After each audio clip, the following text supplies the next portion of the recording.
This is Janet Diane Moria Swerdlow for Expansions.com. It's nice to join with you again today so we can catch up on what's been happening in the news.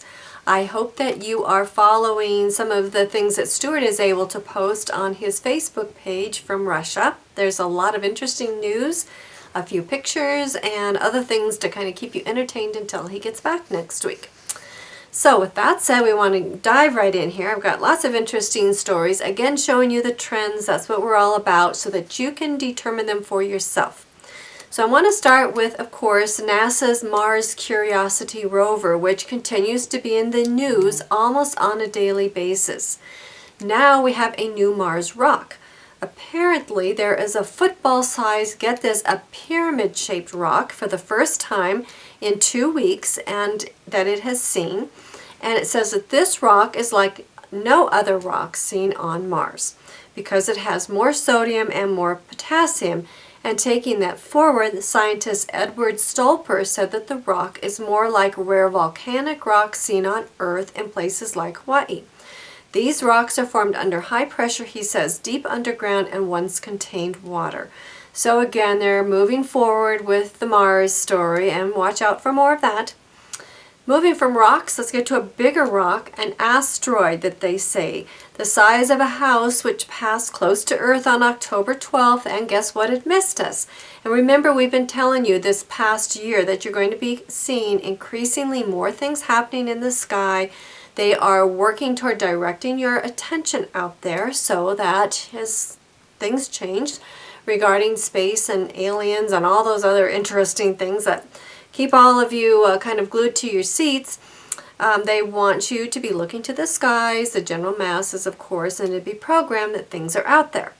October 7th, they tell us another asteroid almost missed us, and we also are told that a group of asteroid hunters announced on October 11th that it is on track for a 2017 launch of a private space telescope, which is dedicated to seeking out potentially dangerous space rocks.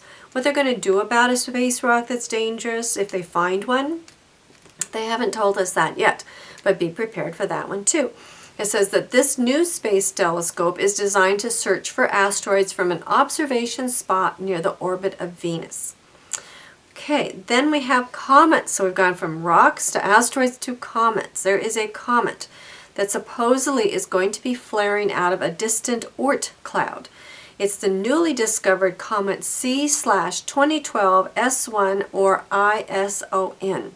It says it appears to be heading on a trajectory that could make for one of the most spectacular night sky events in living memory. Of course, this could always be said later on that it's not a comet, it's something else, but for right now, that's what they're telling us. And also, it says that most likely it is going to put on a big show in the northern hemisphere around Christmas, another Illuminati ritual date of 2013. And it says right now that the comet could grow as bright as the full moon. How they know this, they don't exactly tell us. Then we move on from comets to planets. We now have a planet, they say, that is they're calling the diamond planet. They say that this planet, the astronomers have discovered a planet twice the size of our own planet made largely out of diamond. This rocky planet is called 55 Cancri E. It orbits a sun-like star in the constellation of Cancer, and it's moving so fast there that 1 year lasts a mere 18 hours. It was discovered by a U.S. Franco research team. It says the radius is twice that of Earth's with a mass 8 times greater that would give it the same density as Earth. However, it says it's much more hot, or much more hotter, with temperatures on its surface reaching 3,900 degrees Fahrenheit or 1648 Celsius. And then we're going to even go further out than that with NASA's Voyager 1 spacecraft. The news is telling us that are we making a giant leap for humankind? It says mankind. I like to say humankind, because they're questioning if we have gone past the edges of this solar system for the first time in our recorded history. Of course, that's not secret history, that's known history. or what they're telling you, history. It says that has it moved into the uncharted territory of interstellar space. Now that is, again, another new word. We're talking to you about how they're expanding what's going on out there and how that they're focusing your attention on bigger and better things. It says perhaps that the giant leap has already occurred where it's gone past the solar system's edge and into the uncharted territory of, again, interstellar space. It says that this is possible, that this event happened actually about 2 months ago, and the scientists are crunching the numbers to find out if this happened for sure. And besides that, they're again, for some odd reason, bringing up the alien abduction of Betty Hill. Now this happened approximately 51 years ago. They claim that they're still analyzing stains on her dress and still saying that it is of unknown substance on Earth. And again, remember what I've been telling you these last few weeks as I've been reporting on the podcast, is they're going back 50 years, 60 years, and so forth, and bringing up events from the past and pulling that forward. And this is how they set the trends. Remember what I always tell you, that these events have been planned for decades, hundreds of years. And so therefore, when they start putting these little bits and pieces out, then they can go back and they pick it up and say, oh yes, what about here? What about here? What about here? So they've laid this trail out for you, and it's up to you to be able to follow that. Now, another thing I found that was very interesting, as you all know, Stewart and I talk about the original language that emanates from the mind of God, consisting of color, tone, and archetype. Well, scientists claim that they have found, quote unquote, a new singing sensation in the animal kingdom. And guess where they come from? They come from mice. It says the creatures not only sing in ultrasonic melodies high above sopranos, which is distinct from their regular squeaks, but they learn new tunes from each other. Now, we do know, according to conventional science, that song learning is known to exist in humans, dolphins, songbirds, and parrots. But it says the new research overthrows a 50-year assumption that mouse vocalizing is inborn, and instead it shows that mice have a rudimentary vocal system to control their vocal cords and learn new tunes. Now, what's interesting about this is, remember what I talked to you about frequency, and frequency is comprised of tone. We are going to be studying frequency in my upcoming webinar, which begins tomorrow on Monday, Tuesday, Wednesday. I still have some places in there if you are interested, but understanding frequency is extremely important to understanding what's happening in the world, because the global powers use frequency and combine frequency in ritual and other ways and use that against you in a negative way. We teach you first of all what frequency is, and once you understand that, you can combine it in a positive way. So if you haven't signed up for my webinar, Understanding Frequency, and you would like to know more about that, please do so immediately, because we will be beginning 7 p.m. Eastern Time, Monday, October 15th. The scientists go on to say that mice have more similarities in their vocal communication with humans than any other species, like our closest relatives, referring to chimpanzees. So I think that's pretty interesting. Now, we've also been talking to you about mammoths and about all the DNA that's supposedly being found, and about how some people are saying that we're going to be cloning these sort of things, animals, and having a new Jurassic Park and so forth.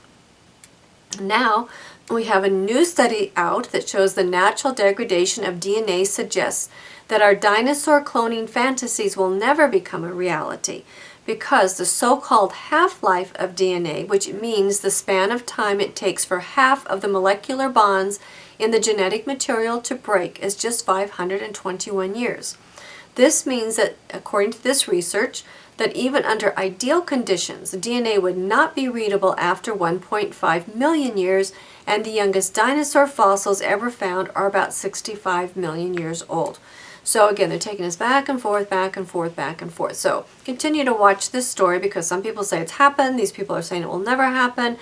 All the stories are a little bit conflicting out there, and whenever they make up their mind, they will go back and pick up the stories that are important to them and put those out for you. All right, there was an interesting airport arrest in LAX this last week. We have Boston-bound Yongda Wong Harris, age 28, arrested on suspicion of transporting hazardous materials on a flight from Japan. Now, you may have heard of this one. This man arrived in a dress and a bulletproof vest and fire-resistant pants, and it says that in his luggage they found a smoke grenade, a gas mask, leg irons, and weapons. And we want to know how they got from Japan this far as the U.S. And of course, I haven't heard any more on this story, but they said that he's not believed to be linked to a terrorist organization. His motives are not determined, and he is a U.S. citizen who resides in Boston, who's recently started living and working in Japan. So what this means, we don't know. Now, I also want to warn you about fads that are going on around out there, and I've told you this before, but you really have to use your own mind and not do what other people tell you to do. Recently, Edward Archbold, who was a roach eating contest winner, died after eating dozens of insects at Ben Siegel Reptile Store. Apparently, he was the winner. He ingested what they thought were, fine insects for him to eat. They were all clean in their opinion, and he died.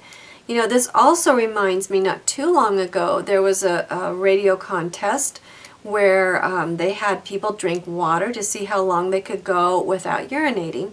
And there was a young mother who actually, of course, won the contest but died because she drowned in all the liquids that she had been drinking. Now, compounded with that, there was a British teenager who was celebrating her 18th birthday at a bar and drank a liquid nitrogen cocktail at a wine bar. She became breathless, developed severe stomach pain, eventually taken to the hospital, diagnosed with a perforated stomach, and had to have her stomach removed. So just because somebody is doing something and tells you that it's okay, doesn't mean it's safe. And use what's going on in your own head. Do your connection, do your safety visualizations. Get yourself connected, self, oversoul, God, mind. Get into your center and your own point of personal empowerment, and don't listen to these kind of fads like this. This creates a lot of problems for people. These are physical results. However, many, many dangerous psychological results can happen as well from some activities. So use your mind, people. Don't pay attention to what other people say just because it's out there. Okay, now speaking of the almighty eye, which is watching you from our US $1 bill, there was a giant eyeball which was found on Pompano Beach in Florida. Apparently someone was out walking, found this blue and purple colored eyeball and put it on ice. Then they called the Fish and Wildlife Research Center in St. Petersburg, Florida, hoping that the staffers could identify it. And of course, the staffers said that it will probably take a while to identify the eye, but it's huge. But again, this is imprinting people. It's a type of programming that somebody is watching you. And following that story, you may have seen the one-eyed Bengal kitten, who was, again, a quote-unquote a Cyclops, and didn't live for a very long time, but long enough to be photographed and put all over the internet. So the word Cyclops, we want to keep that in mind. And we want to remember Stewart's archaeological friend in Bolivia who told him about the Cyclops that he had actually seen in a state of suspended animation. So the word Cyclops needs to be out there for you to understand. One-eyed, being watched, all these things are programming triggers.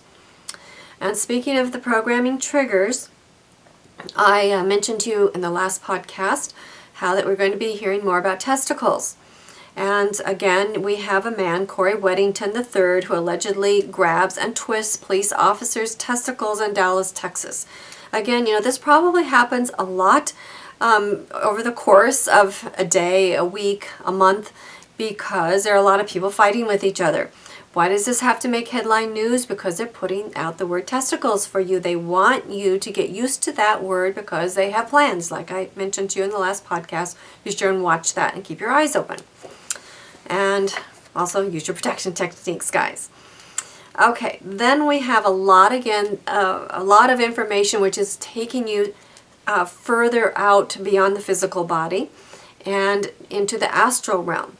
We have Eben Alexander, a Harvard neurosurgeon, who describes heaven after a near-death experience. Now, who can argue with credentials like those, right?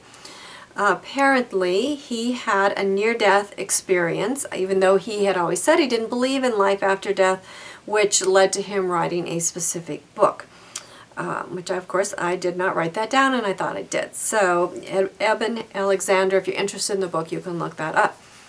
Then following this, there was another woman who also had an article on the internet who had a near-death experience when she attempted suicide, and she was told to go back and finish her life after she was shown what would happen to her young sons if that she did not agree to go back.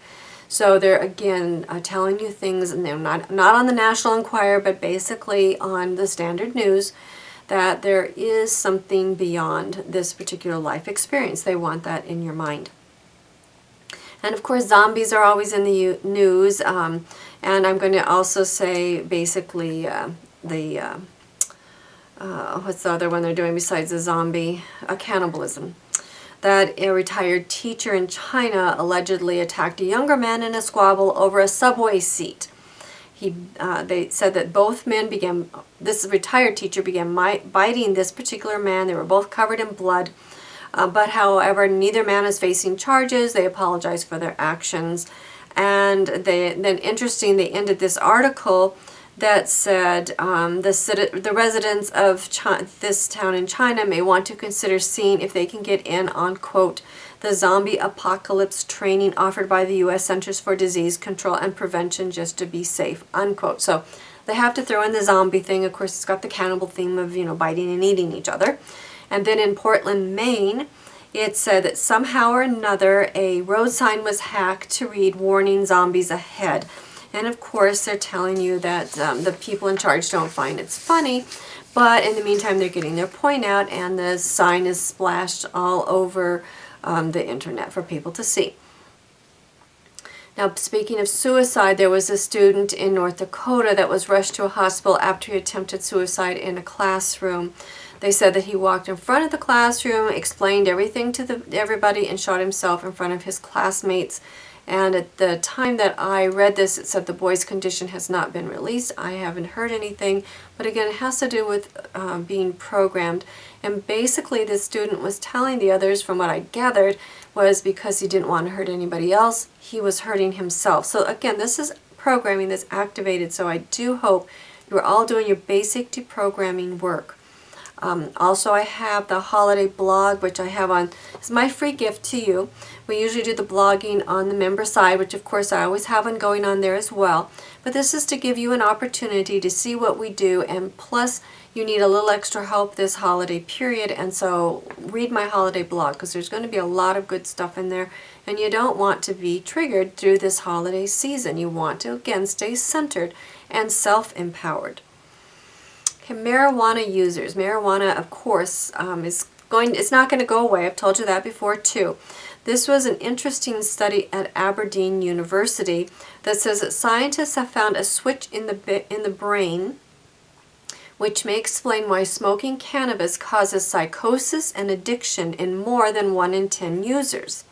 It says that there's a genetic difference in a specific switch in the brain, probably inherited from early humans who smoked the drug in prehistoric times. Okay, I don't know if that's how they got it, but that's what they're saying. It is known that cannabis has pain-relieving and anti-inflammatory properties, which can help treat diseases such as multiple sclerosis and arthritis. And like any drug, yes, there are the positives of it if it's used for what it's supposed to be used for. However, it says developing drugs from cannabis to treat these conditions is hampered by the fact that such drugs will have psychoactive side effects. So it says that smoking cannabis can cause addiction and psychosis in up to 12% of the users. So if you have addiction issues and psychosis and you're a heavy cannabis user, it's very likely that this is the result of your indulgences. Now, moving along this line, I found this article. It said Washington State, and those of you in Washington State may already know this, of course. It may approve marijuana sales for customers for recreational purposes. The marijuana would be taxed and sold at state licensed shops to customers 21 and over.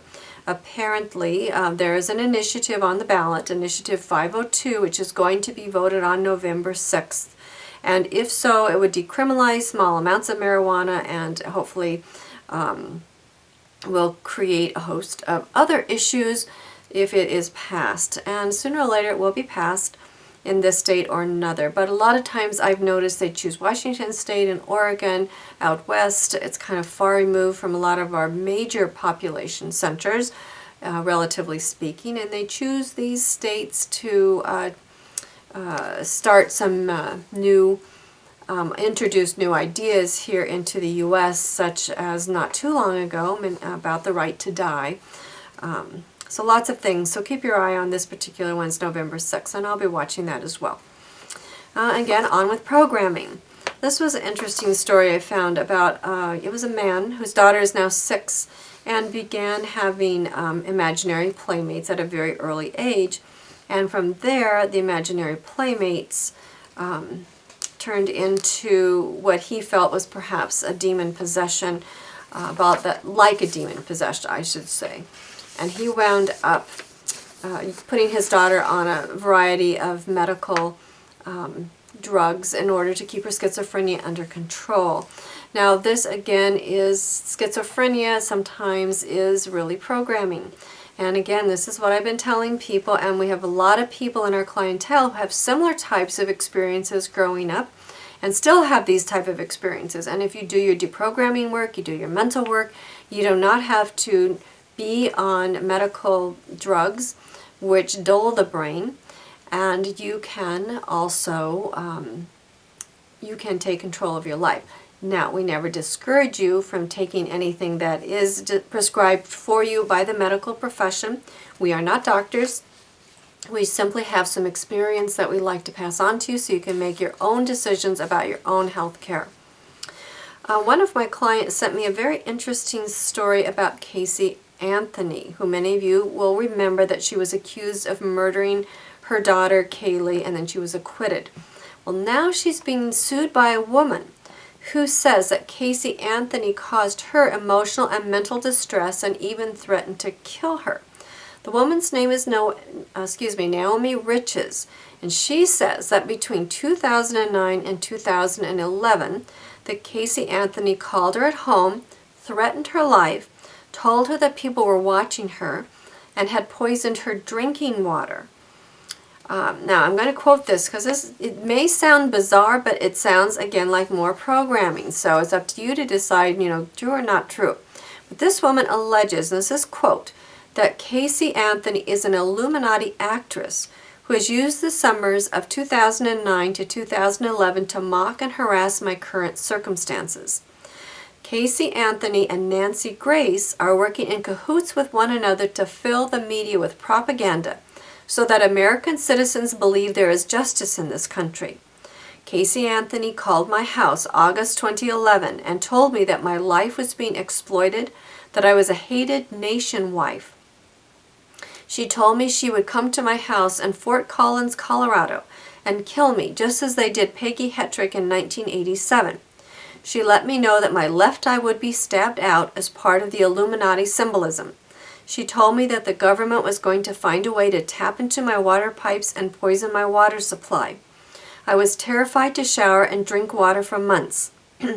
She told me that there were cameras lodged in the back of my eyes and that my life is a reality show for the elite.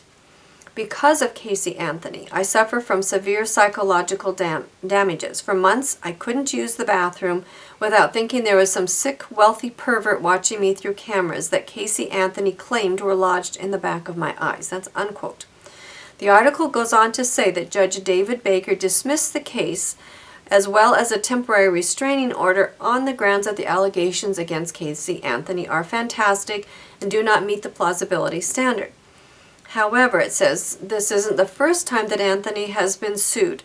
There was a defamation lawsuit brought by her, by the woman who Casey Anthony had claimed was babysitting Kaylee and kidnapped her, and in reality she and Casey Anthony had never met. So, Anyway, all kinds of interesting things going on in the news for you, and I appreciate that you take the time to tune in and listen to what it is that we have to share. I also appreciate those of you who sign up for the webinars because we get to do some really interesting work there. The blogs are fascinating places to find out that you are not alone, that you can share what's going on within you. And again, I'm talking about this on the blog in the public section about isolation programming. That is the way that we are kept apart from each other. And without being together, we don't bond as a human species or as a human race. And this is what makes it so easy for people to pick each other apart. And instead of coming together so that we can be strong, we instead become divided, and it becomes easy for people to pick us off one by one or as a select group here or there. So the more that you share, the more that you communicate with each other, the more that we communicate and support each other, the stronger we become as part of this human race. No, we are not human beings. We are spiritual beings. That is true. But we are here having the human experience. And part of that is knowing that you are never alone and that we are all one and we are here to support each other. And I greatly appreciate those of you who give expansions.com your financial support so that we can continue to support you. So remember to get your membership. Join us on the public blog, which will continue through the end of the year. Stewart will be in Thailand in November, and he will be bringing the newest, we're hoping, completed version of Montauk Chronicles with him for the Asian premiere in the Foreign Correspondents Club of Thailand. And then in December, we are moving on to our holiday trip in Suriname and Aruba. That should be amazing, fascinating information, which we will be self-discovering. And in January, we have our Hyperspace Oversoul Extravaganza, which is a week long. And what I want to be sure that you understand is that when you are here with us and we can work with you one-on-one, personally, every day like we do in the January class, we can determine what you are already doing and help you build on that.